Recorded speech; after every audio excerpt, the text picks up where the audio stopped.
축복이 여러분에게 가득하기를 소망합니다. 아멘.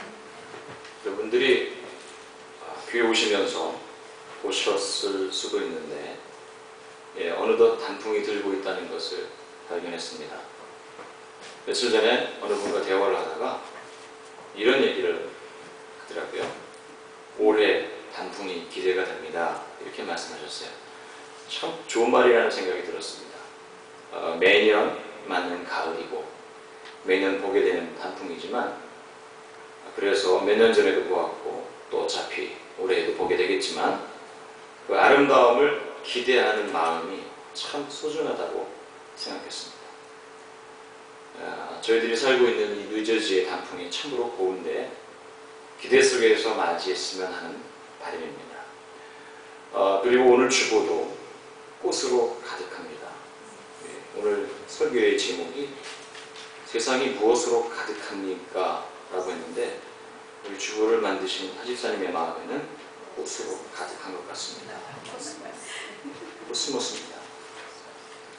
같은 하늘 아래서 같은 시대를 보내면서도 우리는 저마다 다른 세상에 살아갑니다.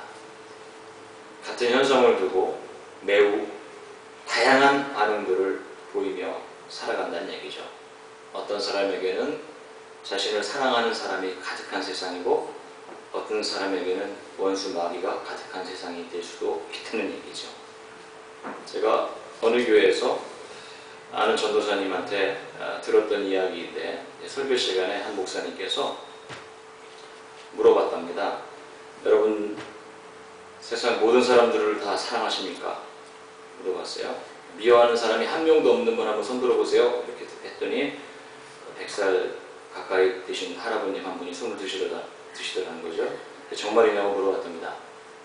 이렇게 대답했대요. 내가 미워하던 놈들 다 죽었어.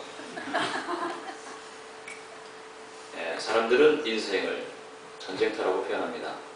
전쟁터에는 적군과 아군만이 존재합니다. 그 세계는요, 사느냐 죽느냐의 세계입니다. 다른 것을 생각할 겨를도 없고 생각해서도 안 됩니다. 그런데 우리는 인생을 가끔 전쟁터로 삼는 경우가 허다합니다. 물질과 전쟁을 치르고 사람들과의 관계 속에서 전쟁을 치르고 주장 속에서 전쟁을 치르고, 그런 세상에서는 적군과 아군만이 존재합니다. 좀 더 성서적으로 표현하면 하나님의 자리가 없습니다. 물론 그 인생이 심심하지는 않습니다. 싸우면서 사니까 애들하고 싸우고 부부간에 싸우고 직장 가서 싸우고 친구들과 싸우고 재미는 있을 겁니다. 그러나 결코 아름답지는 않습니다.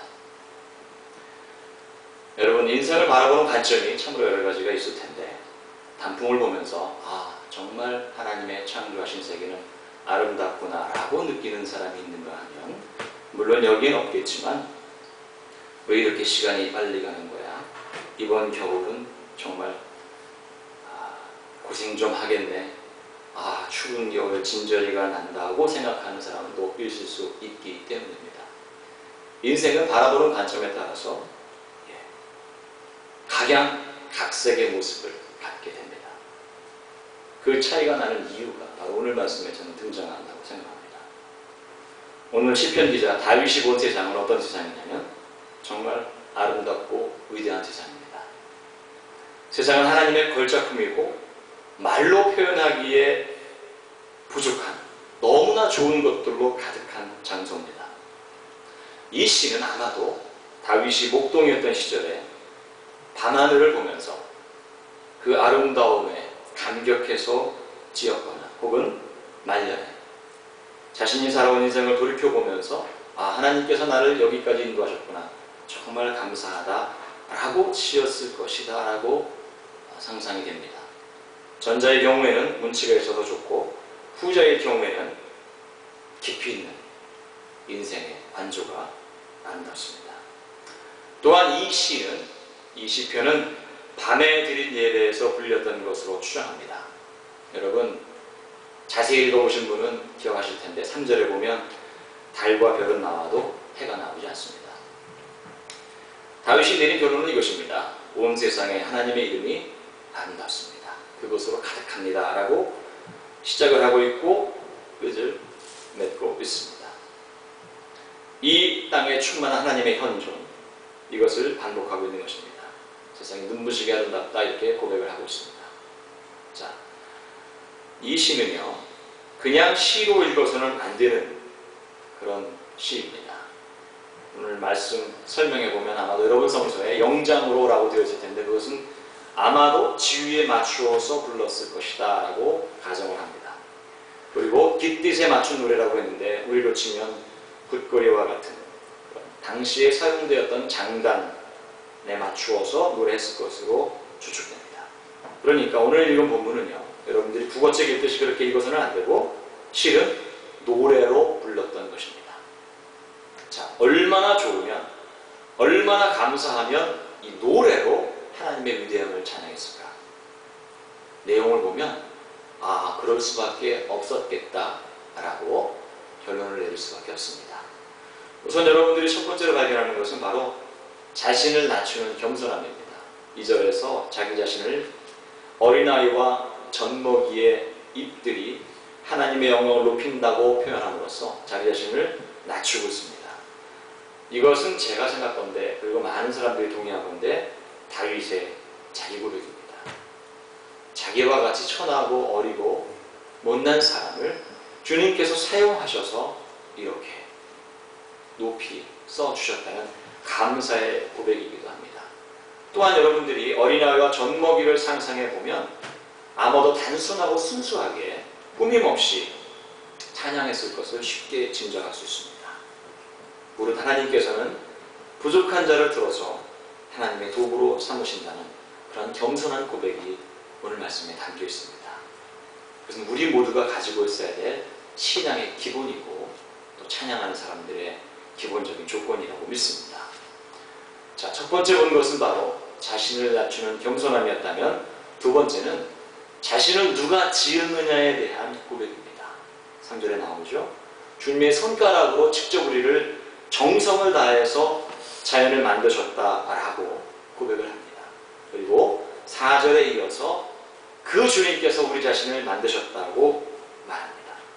세상을 바라본 다음에 그 위대한 세상에 우리를 보내주셨고 자신이 작고 보잘것없는 존재임에도 불구하고 우리를 만들어주셨다. 자기를 만들어주셨다라고 고백하는 것입니다. 그래서 시편 기자는 이렇게 말합니다. 사람이 무엇이간데 주께서 저를 생각하시며 인자가 무엇이간데 주께서 저를 권고하시나이까 이렇게 말합니다. 여러분 자기 자신을 아는 것이 정말 중요합니다. 그 자아 정체성이 흔들리는 시점이 인생에 두 번 있다고 합니다. 첫 번째는 사춘기죠. 내가 누굴까? 그런 고민들을 사춘기 때 아주 어설프게 합니다. 그러다가 조금씩 몸만 성장하는 것이 아니라 조금씩 머리가 성숙해짐에 따라서 정신연령이 높아지면서 그 문제를 해결해가는 것이죠. 또 한 번은 중년에 온다고 합니다. 아, 내 사랑은 어디 있을까? 내가 찾는 무지개는 과연 어디 있단 말인가? 여러분, 없습니다. 정신을 똑바로 차리셔야 됩니다. 그런 것은 존재하지 않습니다. 시편 기자는 우리에게 이렇게 말합니다. 사람이 무엇이간데 주께서 저를 생각하시며 인자가 무엇이간데 주께서 저를 권고하시나이까 이렇게 말합니다. 무슨 뜻입니까? 여러분은 어떤 다른 존재가 아니고 하나님께서 직접 만드신 하나님의 창조물이고 하나님의 자녀라는 뜻입니다. 대충 아무렇게나 지어진 존재가 아니고 하나님의 깊은 생각 속에서 섭리 가운데에서 계획 속에서 창조된 존재라는 것입니다. 전도서 3장 11절이 이렇게 기록하고 있습니다. 하나님이 이 모든 것을 지으시되 때를 따라 아름답게 하셨고 또 사람들에게는 영원을 사모하는 마음을 주셨느니라. 그러나 하나님이 하시는 일의 시종을 사람으로 측량할 수 없게 하셨도다. 그 위대한 하나님께서 우리를 만드셨다는 것입니다. 또 한 가지는 주께서 저를 권고하시나이까 했는데 이 권고는 조금 오해를 불러일으킬 수 있는 단어입니다. 원래 의미는 advice가 아니고요. care for입니다. 영어 성경 가진 분은 보세요. 우리를 돌보신다는 그런 뜻입니다. 다윗은 하나님의 섭리와 계획 가운데에서 즉 생각 가운데에서 우리를 지으셨고 그 하나님께서 우리를 돌보신다는 사실 때문에 감사하고 있고 감격하고 있는 겁니다. 시편 17편 8절에 말한 대로 나를